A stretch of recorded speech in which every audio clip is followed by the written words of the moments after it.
గత 5 ఏళ్ల కాలంలో అంటే 2019 నుంచి 2023 వరకు ప్రపంచంలోకెల్లా అతి ఎక్కువగా ఆయుధాలు దిగుమతి చేసుకున్న దేశం భారతదేశం. It's the highest arms importer అనమాట. సిప్రీ రిపోర్ట్ అని చెప్పి రెగ్యులర్గా మనకు ఒక రిపోర్ట్ వస్తుంది. Stockholm International Peace Research Institute. ఈ సిప్రీ అనేది డిఫెన్స్ థింక్ ట్యాంక్ అనమాట. Swedish based think tank. రెగ్యులర్గా ప్రతిసారి రిపోర్ట్స్ మనకు వస్తుంటే ఈ రిపోర్ట్స్ ప్రకారం ఈసారి లాస్ట్ 5 years చూస్తే కనుక ఇండియా టాప్. ఇండియా తర్వాత సౌదీ అరేబియా, ఆ తర్వాత ఖతార్ ఏది ఆర్మ్స్ ఇంపోర్ట్స్లో.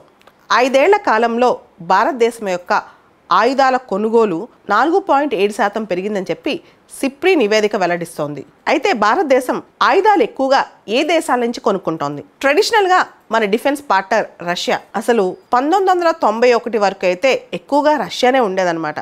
ఆ తర్వాత మనం కూడా డైవర్సిఫై చేసుకున్నాం. ప్రస్తుతం రష్యా మన డిఫెన్స్ పార్ట్నర్షిప్లో టాప్లో ఉంది. ఇప్పటికి కూడా భారతదేశం రష్యా నుంచి 36% ఆయుధాలను కొనుగోలు చేస్తోంది.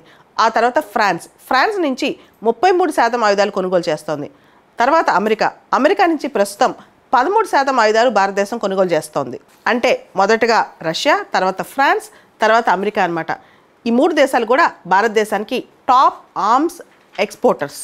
ప్రపంచంలో అత్యధికంగా ఆయుధాలు దిగుమతి చేసే దేశంగా భారతదేశం ఉన్నప్పటికీ ప్రస్తుతం భారతదేశం ఆర్మ్స్ ఇంపోర్ట్స్ తగ్గిస్తూ వస్తుందని చెప్పి 2013-17 నుంచి 2018-22 మధ్య భారతదేశం ఆర్మ్స్ ఇంపోర్ట్స్ అనేవి 11% తగ్గాయని చెప్పి కూడా సిప్రీ రిపోర్ట్ చెప్తోంది.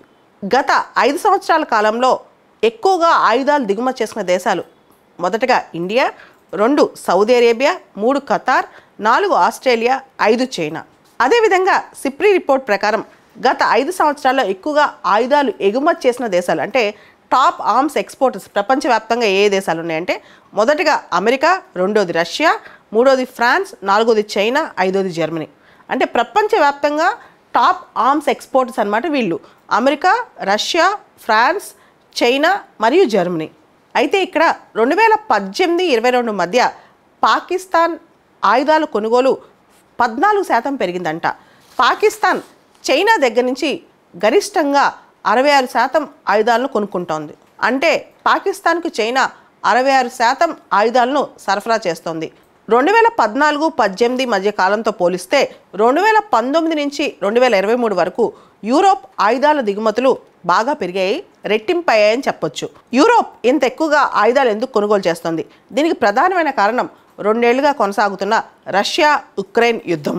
సిప్రీ డైరెక్టర్ డాన్ స్మిత్ కథనం ప్రకారం యూరోప్ ఇంపోర్ట్ చేసుకునే ఆర్మ్స్లో దాదాపు సగం పైనే అమెరికా నుంచి వస్తున్నాయంట. యూరోప్ ఇతర దేశాల నుంచి దిగుమతి చేసుకునే ఆర్మ్స్ అన్నీ కూడా హై వాల్యూ ఆర్మ్స్ అనంట. అంటే చాలా ఖర్చుతో కూడుకున్న చాలా నాణ్యమైన వెపన్స్ని యూరోప్ కొనుక్కుంటూ ఉంటుంది అనమాట. ఎక్కువగా హై వాల్యూ ఆర్డర్స్ అన్నీ కూడా యూరోప్ ఇస్తూ ఉంటుంది. ఈ దిశగా చూసుకుంటే భవిష్యత్తులో యూరోప్ ఆర్మ్స్ ఇంకా ఎక్కువ కొనుక్కుంటుంది. దానికి అమెరికా లాంటి సప్లైస్ బాగా పెరిగిపోతారని కూడా సిప్రీ రిపోర్ట్ ఉదహరిస్తోంది. సిప్రీ రిపోర్ట్ ప్రకారం అమెరికా, ఫ్రాన్స్ దేశాలు ఆర్మ్స్ ఎక్స్పోర్టింగ్ దేశాలుగా అంటే ఆయుధాలు ఎగుమతి చేసే దేశాలుగా తమ స్థానాన్ని పదిలపరుచుకుంటున్నాయి. SIPRI Stockholm International Peace Research Institute. ఈ సంస్థ ఒక ఇండిపెండెంట్ ఇంటర్నేషనల్ ఇన్స్టిట్యూట్ అనమాట.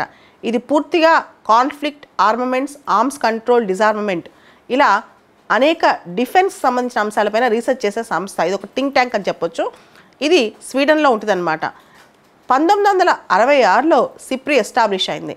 సిప్రీ రకరకాల డేటా అనాలిసిస్ చేస్తూ రికమెండేషన్స్ కూడా ఇస్తుందన్నమాట. దీన్ని బేస్ చేసుకునే పాలసీ మేకర్స్, రీసెర్చర్స్, మీడియా వీళ్ళందరూ కూడా సిప్రీ రిపోర్ట్స్ ఎక్కువగా ఫాలో అవుతుంటారు.